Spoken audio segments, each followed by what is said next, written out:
pervers narcissique se venge-t-il de nous? Bonjour à tous et bienvenue dans cette vidéo, je suis ravie de vous retrouver.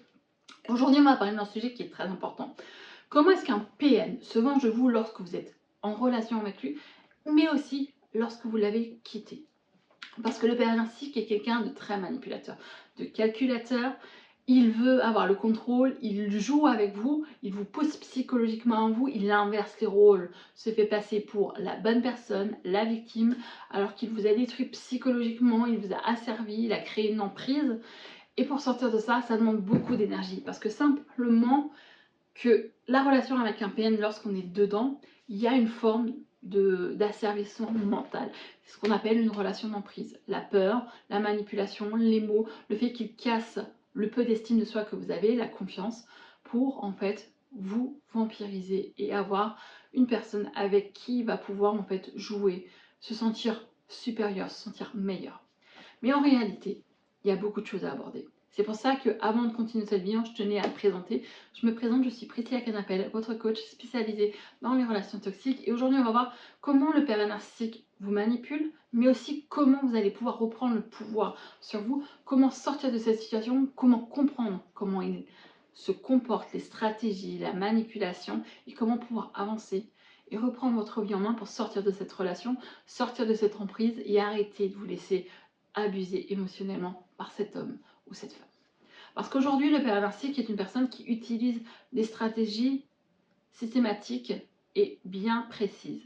On connaît tous le love bombing, il vous manipule dès le début. Il vous raconte une histoire, il vous projette une histoire, comme quoi vous avez trouvé l'homme ou la femme idéale. La personne qui vous comprend, la personne qui prend soin de vous, qui est là pour vous, qui vous écrit quand vous avez besoin, etc. Mais du jour au lendemain, il va y avoir une stratégie de vous retirer petit à petit. Au début, il vous bombarde d'amour de manière massive et vous allez tomber dans une forme de dépendance affective et par la suite, il va commencer par quoi? Vous manipuler, vous rabaisser, vous humilier, vous harceler. Et c'est intense parce qu'aujourd'hui, au fil du temps, vous allez tellement rester accroché à quoi? L'image, mais au début, il n'était pas comme ça. Au début, c'était l'homme parfait, c'était... On la connaît cette chanson. C'est la réalité. Au début, c'était le prince charmant ou la princesse charmante. Je comprends qu'aujourd'hui, vous avez tendance à vous raccrocher à cette image de l'homme, de la personne que vous avez connue en début de relation. Mais plus vous allez vous raccrocher à cette histoire, à cette image faussée, ce mensonge, parce que c'est un mensonge, moins vous allez pouvoir vous libérer. Le pervers narcissique utilise plusieurs stratégies pour se venger. C'est déjà de vous isoler de votre famille, de vos amis, de faire en sorte que vous vous trouviez seul pour avoir constamment en fait un contrôle, une emprise sur vous. Parce que le fait qu'il y ait des personnes autour de vous qui sont susceptibles de vous retirer, de vous faire ouvrir les yeux de qui vous avez en face de vous, c'est tout ce qu'il ne veut pas. Donc pour se venger, en quelque sorte, il va vous isoler. Mais la vengeance qu'il a le plus, c'est de vous humilier, de vous rabaisser, de vous harceler, de vous critiquer, de vous donner l'impression que vous êtes une merde, que vous n'avez aucune valeur, que vous avez de la chance d'avoir cet homme ou cette femme, que tout simplement, en fait, que personne d'autre ne voudra de vous. Et je pense que beaucoup d'entre vous ont entendu que de toute façon, sans moi, tu n'es rien et personne d'autre ne voudra de toi. T'as vu à quoi tu ressembles? Je pense que je ne suis pas la seule à avoir entendu ça. Non. Et en réalité, oui, le fait de vous harceler, de vous manipuler, d'utiliser le gaslighting, le overring, de toutes ces stratégies malsaines, d'abus émotionnels, de violence psychologique a un impact sur votre estime de soi, sur votre confiance en soi, sur la valeur que vous accordez en tant que femme, en tant que personne, en tant que partenaire.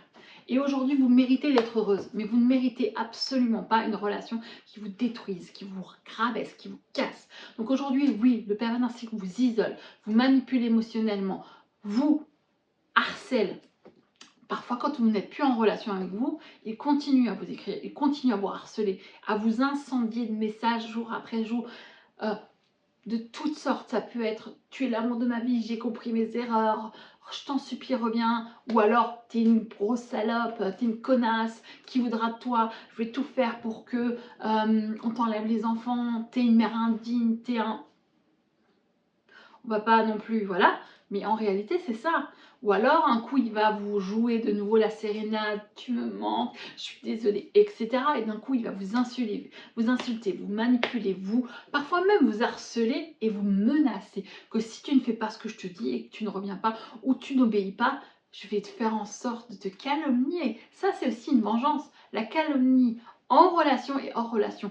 Il vous fait passer pour la pire des merdes. La menteuse, c'est la violente, la bonne à rien, la voleuse ou le voleur, etc. Vous l'avez volé de l'argent, vous l'avez frappé, vous ne savez pas faire d'efforts, il vous calomnie auprès de vos amis, de votre famille, et quand vous n'êtes plus avec lui, et ben, qu'est-ce qu'il va faire? Il va tout faire en fait pour vous faire passer pour la folle, la mauvaise personne, pour que même votre famille, vos amis se mettent de son côté, que vous vous retrouviez seul. Sa vengeance, c'est aussi l'isolement social, c'est aussi de vous donner l'impression que, tu vois, tout le monde me croit, toi tu es seul.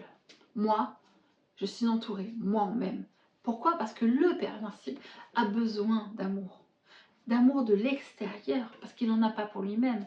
Donc il va tout faire en fait, de se faire tout simplement choyer, entourer, même à l'extérieur, il va te donner une bonne image de lui, il va te donner une image de personne souriante, personne charmante, personne charismatique, personne bienveillante, personne qui aide, personne qui est là. Et à l'intérieur et en huis clos, il vous démonte psychologiquement, il vous frappe, il vous humilie. Attention, il n'y a pas toujours des pervers narcissiques qui sont violents, mais la violence psychologique et la violence physique ont parfois le même impact, voire parfois même pire. Parce que être violent psychologiquement, ça nous détruit et ça pousse même certaines victimes au suicide. Donc ça, c'est une réalité. Donc aujourd'hui, qu'est-ce qu'il faut faire pour sortir de ça? Déjà, ce qui est important, c'est la prise de conscience. Que l'homme que vous avez eu en face de vous en début de relation n'a jamais existé. Parce qu'en réalité, ce n'est qu'un mensonge. Ce n'est qu'une façon de vous avoir en fait appâté. C'est ça. C'est comme un pêcheur qui lance un hameçon avec des asticots, un appât. Il vous a asticoté et derrière, qu'est-ce qui s'est passé? En fait, vous avez mordu. Et après, en fait, il a commencé à enlever son masque de séducteur, il a commencé à devenir l'harceleur, après il a commencé à devenir le sadique, et ensuite il va devenir le pervers, etc., le manipulateur. C'est vraiment un machiavélisme qui va faire en fait. C'est une pirouette. Un coup je te montre mon image de gentil prince charmant sur mon cheval blanc, comme Walt Disney a tendance à nous faire rêver et que l'amour c'est pas ça. Mais en réalité, ce qui est important à comprendre en compte, c'est que vous avez quelqu'un qui ne pourra jamais vous apporter ce que vous désirez. Parce qu'il a connu, il vous a étudié, il vous a manipulé pour obtenir ce qu'il veut de vous, pour tout simplement comprendre ce que vous avez besoin, pour derrière, en fait, vous manipuler et vous avoir auprès de lui. Parce que son besoin vital, c'est de vous avoir avec lui. Il a peur de finir seul. Donc aujourd'hui, ce qui est important à prendre en compte, les amis, c'est que cette personne ne peut pas changer et que c'est la réalité. Accepter. Pour pouvoir sortir de ça, c'est déjà comprendre que on va devoir être soutenu. Que ce soit par votre famille, vos associations, les personnes qui vous croient, les personnes qui vous soutiennent. Pouvoir ensuite commencer aussi un accompagnement, une thérapie. Parce que très souvent, lorsque on est face à ce type de relation où on a vécu des abus qui sont quand même colossales, c'est important de travailler parce qu'il y a des séquelles, des peurs, des traumatismes. Et les traumas, c'est important de les travailler pour pouvoir en fait s'en libérer et ne pas ramener ces bagages pleins de traumas dans une autre relation avec des peurs et des comportements qu'on ne veut pas avoir et que inconsciemment on l'a parce qu'on se sent en danger, parce qu'on a peur de souffrir. Et parfois même si garde ces bagages, eh bien on va les redéposer dans une relation où il va y avoir de l'abus, de la manipulation et de nouveau tomber sur quelqu'un de toxique. Donc c'est important à prendre en compte. Ce qui est aussi important à prendre en compte, c'est que lorsqu'on sort de cette relation, c'est de commencer aussi à travailler sur son estime de soi, sur sa confiance, apprendre à s'aimer, apprendre à prendre en compte que le problème en fait, c'est pas que vous êtes une mauvaise personne, c'est que vous avez été en proie à ce genre de relations et de personnes parce que votre estime de soi n'est pas safe, n'est pas bonne. Aujourd'hui, prendre conscience de sa valeur en tant que personne, en tant que femme, en tant qu'homme, c'est important. Parce qu'aujourd'hui, l'amour, c'est pas à travers le regard d'une autre personne, c'est pas à travers le fait d'être aimé qu'on va pouvoir se sentir exister et complète. Si on ne s'aime pas soi-même, personne ne pourra le faire. Parce qu'aujourd'hui, c'est la plus grosse leçon que même moi, j'ai vécu des relations toxiques, j'ai vécu des relations où il y a eu de l'emprise, où il y a eu de la manipulation, des abus émotionnels. Et du moment où je suis sortie de ça, j'ai compris qu'il fallait que j'apprenne à m'aimer, à avoir confiance, peu importe mon apparence, ça a changé. Parce qu'aujourd'hui, je sais ce que je vaux, je sais qui je suis, j'ai pas besoin de la validation des autres. Et c'est ce que je vous souhaite. Parce que aimer, c'est s'aimer avant tout. Aimer, c'est aussi comprendre qu'on a le droit de choisir une personne qui a les mêmes valeurs que nous, les mêmes convictions et qui nous respecte pour qui on est et non pour ce qu'on lui apporte. Parce que donner sans avoir un retour, c'est pas de l'amour.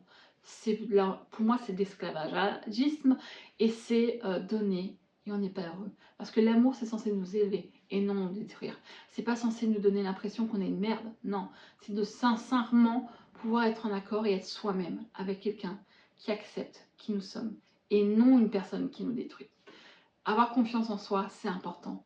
Avoir conscience de sa valeur en tant que femme, c'est encore plus important. Parce qu'aujourd'hui, si on vous dit oui, mais t'as vu, ce serait peut-être temps de faire des enfants, ou bien les recommandations sociales, on n'en a rien à foutre. C'est pour se mettre en relation et de nouveau baver, s'en prendre plein à la gueule, c'est pas possible, c'est pas acceptable. Donc aujourd'hui, on commence à comprendre que pour pouvoir déjà travailler et avoir une personne qui nous accepte, qui nous aime et qui nous élève, c'est commencer à avoir confiance en soi, à s'aimer, à avoir conscience de ok, lui il me rabaisse, il me manque de respect, c'est dehors, il dégage. Je mérite d'être respectée, d'être valorisée, d'être vraiment élevée de manière positive et non diminuée. Avec quelqu'un qui veut faire en sorte que la relation fonctionne, qui se remet en question, qui travaille sur lui et qui accepte que oui, en amour, on fait des erreurs et il faut savoir pardonner. Et ça, aujourd'hui, c'est important à prendre en compte. Parce qu'en amour, on fait des erreurs. Et c'est pas parce qu'on fait des erreurs que c'est la fin. On apprend, on communique, on parle. Ça fait partie du chemin. Ça fait partie de l'éveil de se dire, oui, je mérite d'être aimée. Mais avec respect, avec valeur, avec mes principes. Et je ne vais pas abaisser mes standards pour plaire à quelqu'un parce que je mérite d'être aimée pour qui je suis. J'espère que cette vidéo vous a plu. Quant à moi, je vous dis à la prochaine les amis et bye bye. Merci d'être là. Merci pour vos commentaires. Merci aussi de l'avoir regardé, l'avoir liké et partagé. Bye bye les amis. À plus.